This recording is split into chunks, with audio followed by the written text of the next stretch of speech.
ಕೆಲಸಕ್ಕಾಗಿ ಅಲೆಯಬಾರದು, ಮತ್ತೊಬ್ಬರ ಹತ್ರ ಹೋಗಿ ಹೋಗಿ ನಿಲ್ಲಬಾರದು. ಸ್ವಾಭಿಮಾನ ಇರ್ಬೇಕು. ಹಾಗೆ ಇರ್ಲಿ ನಾನು. This is my life and I will be the hero of my life. ನನ್ನ ಬದುಕಿನ ನಾಯಕ ನಾನೇ.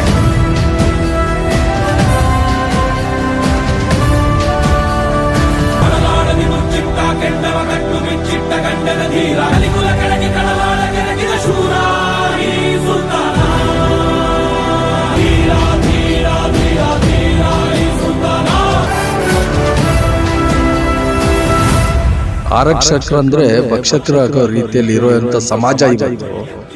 ಎಲ್ಲರೂ ಆಗಿರಲ್ಲ, ಆದ್ರೆ ಇವತ್ತು ಆರಕ್ಷಕರು ಯಾವ ರೀತಿ ಮಾಡ್ತಾ ಇದಾರೆ, ಜನಸೇವೆ ಯಾವ ರೀತಿ ಮಾಡ್ತಾರೆ, ತನ್ನ ಕರ್ತವ್ಯ ಯಾವ ರೀತಿ ನಿಭಾಯಿಸ್ತಾರೆ, ಸಮಾಜದಲ್ಲಾಗ್ಲಿ ಮತ್ತೆ ಸಾಮಾಜಿಕವಾಗಲಿ ಯಾವ ರೀತಿ ಮಾಡ್ತಾ ಇದಾರೆ ಅನ್ನೋದಕ್ಕೆ ಕಡೂರಿನ ಪೊಲೀಸ್ ಠಾಣೆಯ ಮಂಜುನಾಥ್ ಅವರು ಒಂದು ಮಾದರಿಯಾಗಿದ್ದಾರೆ. ಉಸಿರ ಕೊನೆಯಲು ಮಾತು ನೆನಪಿರಲಿ, ಧರೆಯೇ ಉರಿದು ನಿಂತರೂ ಸಾಗಿವಾ, ಧೀರ ಧೀರ ಧೀರ ಧೀರ ಸುತನ.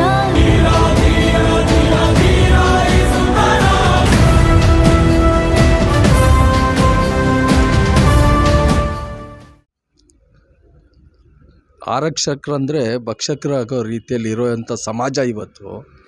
ಎಲ್ಲರೂ ಆಗಿರಲ್ಲ, ಆದರೆ ಇವತ್ತು ಆರಕ್ಷಕರು ಯಾವ ರೀತಿ ಮಾಡ್ತಾ ಇದ್ದಾರೆ, ಜನಸೇವೆ ಯಾವ ರೀತಿ ಮಾಡ್ತಾರೆ, ತನ್ನ ಕರ್ತವ್ಯನ ಯಾವ ರೀತಿ ನಿಭಾಯಿಸ್ತಿದ್ದಾರೆ, ಸಮಾಜದಲ್ಲಾಗಲಿ ಮತ್ತು ಸಾಮಾಜಿಕವಾಗಲಿ ಯಾವ ರೀತಿ ಮಾಡ್ತಾ ಇದ್ದಾರೆ ಅನ್ನೋದಕ್ಕೆ ಕಡೂರಿನ ಪೊಲೀಸ್ ಠಾಣೆಯ ಮಂಜುನಾಥ್ ಅವರು ಒಂದು ಮಾದರಿಯಾಗಿದ್ದಾರೆ.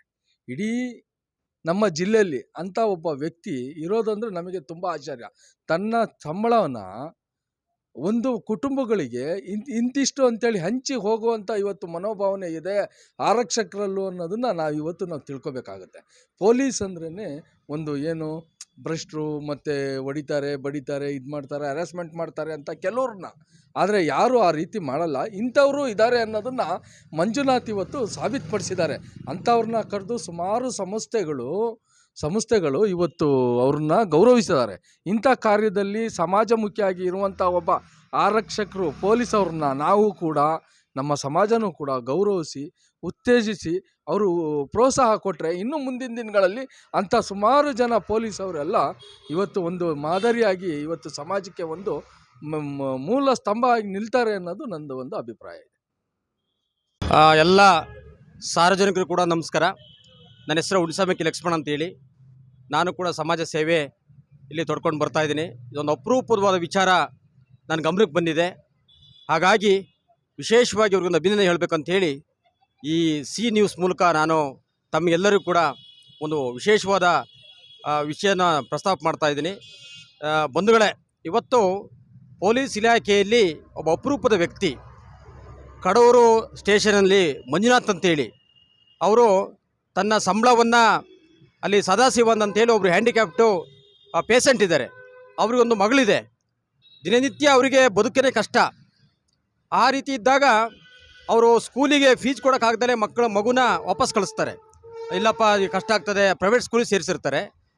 ಮಂಜುನಾಥ್ ಅಂತಂತೇಳಿ ಏನು ಒಬ್ಬರು ನಮ್ಮ ಪೊಲೀಸ್ ಇಲಾಖೆಯಲ್ಲಿ ಇರ್ತಕ್ಕಂಥ ಒಬ್ಬರು ಸ್ನೇಹಿತರು ಅವರಿಗೆ ಫೀಸ್ ಕಟ್ಟಿ ಮತ್ತು ದಿವಸ 15 ಡೇಸ್ಗೊಂದ್ಸರಿ ಮನೆಗೆ ಹೋಗಿ ಆ ಸದಾಶಿವರ ಮನೆಗೆ ಹೋಗಿ ಅವ್ರಿಗೇನು ಕೂಡ ಇವತ್ತು ಬಡವರಿರೋದ್ರಿಂದ ಅವರಿಗೆ ಊಟ ತಿಂಡಿ ಏನು ಒಂದು ತಿಂಗಳಿಗೆ ಏನು ಬೇಕು ಅದನ್ನೆಲ್ಲರೂ ಕೂಡ ಫುಡ್ ಗನ್ಸನ್ನು ಕೊಡಿಸಿ ಇವತ್ತು ನಿಜವಾಗೂ ಸಮಾಜ ಸೇವೆ ಅಂತ ಹೇಳಿದ್ರೆ ತುಂಬ ಜನ ಸಮಾಜ ಸೇವೆ ಮಾಡ್ತಾರೆ. ಆದರೆ ವಿಶೇಷ ಅಪರೂಪದ ವ್ಯಕ್ತಿ, ಎಷ್ಟೋ ಜನ ಹೆಸರು ಬರಲಿ ಅಂತ ಮಾಡ್ತಾರೆ. ಆಮೇಲೆ ನಾನೇನೋ ಚುನಾವಣೆ ನಿಲ್ಲಬೇಕಂತ ಮಾಡ್ತಾರೆ. ನಿಸ್ವಾರ್ಥ ಸೇವೆ ಇರ್ತಕ್ಕಂಥ ಒಬ್ಬ ಮಂಜುನಾಥ್ರವರಿಗೆ ನಮ್ಮ ಸಾರ್ವಜನಿಕರವಾಗಿ ಅವರಿಗೆ ಪ್ರಶಂಸೆಯನ್ನು ವ್ಯಕ್ತಪಡಿಸಬೇಕು. ಜೊತೆಗೆ ಇಂಥ ವ್ಯಕ್ತಿಗಳು ಇದರಲ್ಲ ಅಂತ ಹೇಳಿ ನಮ್ಮ ಮಧ್ಯೆ ತುಂಬ ನಮಗೆ ಖುಷಿ ಇದೆ. ನಾವು ಸದಾಶಿವರನ್ನ ಭೇಟಿ ಮಾಡ್ತೀವಿ. ಏನು 24ನೇ ತಾರೀಕು ಕನ್ನಡ ರಾಜ್ಯೋತ್ಸವನ ಕನ್ನಡ ಸೇನೆಯನ್ನು ಮಾಡ್ತಾಯಿದ್ದೀವಿ. ಅವ್ರನ್ನ ಭೇಟಿ ಮಾಡಿ ಅವರಿಗೂ ಕೂಡ ಸನ್ಮಾನವನ್ನು ಮಾಡಬೇಕು ಅಂಥೇಳಿ ನಾವು ಈಗಾಗಲೇ ತೀರ್ಮಾನ ಕೂಡ ಮಾಡಿದ್ದೀವಿ. ಎಲ್ಲರಿಗೂ ಕೂಡ ಈ ಸಾರ್ವಜನಿಕರಿಗೆ ಮತ್ತು ಯಾರು ಕೊಡುಗೈದಾರಿಗಳಿದ್ದಾರೆ ಇವರು ಆದರ್ಶ ಆಗಲಿ ಅಂಥೇಳಿ ಸದಾಶಿವ ಚೆನ್ನಾಗಾಗಲಿ, ಅವ್ರಿಗೆ ಕೂಡ ಒಳ್ಳೆಯದಾಗಲಿ. ಅವರ ಸದಾಶಿವರ ಮಂದಿ ವಿಶೇಷವಾಗಿ ದೇವ್ರ ಫೋಟೋಗಳನ್ನ ಎಲ್ಲರ ಮನೆ ಇಡೋದು ನೋಡಿದ್ದೀವಿ. ಆದರೆ ಮಂಜುನಾಥ್ ಅವ್ರ ಫೋಟೋ ಇಟ್ಟಿದ್ದಾರೆ, ನಿಜವಾದ ದೇವರು ಅಂತೇಳಿ ಅರ್ಥ ಮಾಡ್ಕೊಂಡಿದ್ದಾರೆ. ಹಾಗಾಗಿ ನಮ್ಮ ಮಂಜುನಾಥ್ ಅವರ ಕುಟುಂಬಕ್ಕೆ ಅವರು ಒಳ್ಳೆಯದಾಗಲಿ. ಇದನ್ನು ನಮ್ಮ ಪೊಲೀಸ್ ಇಲಾಖೆ, ಪೊಲೀಸ್ ವರಿಷ್ಠ ಅಧಿಕಾರಿಗಳು ಕೂಡ ಗಮನಿಸಬೇಕು. ಮತ್ತು ಗೃಹ ಮಂತ್ರಿಗಳು ಗಮನಿಸಿ ಅವರಿಗೆ ಒಂದು ಪ್ರಶಸ್ತಿನ ಕೊಡಬೇಕು ಅಂತೇಳಿ ಸಿ ನ್ಯೂಸ್ ಮೂಲಕ ಸಾರ್ವಜನಿಕ ಪರವಾಗಿ ನಾನು ಮನವಿಯನ್ನು ಮಾಡ್ಕೊಳ್ತಿದ್ದೀನಿ. ಅವ್ರಿಗೆ ಒಳ್ಳೆಯದಾಗಲಿ. ನಮಸ್ಕಾರ. ನನ್ನ ಪ್ರಶ್ನೆಯಿಂದ ತಪ್ಪಿಸ್ಕೊಳ್ಳೋದು ಸುಲಭ ಅಲ್ಲ.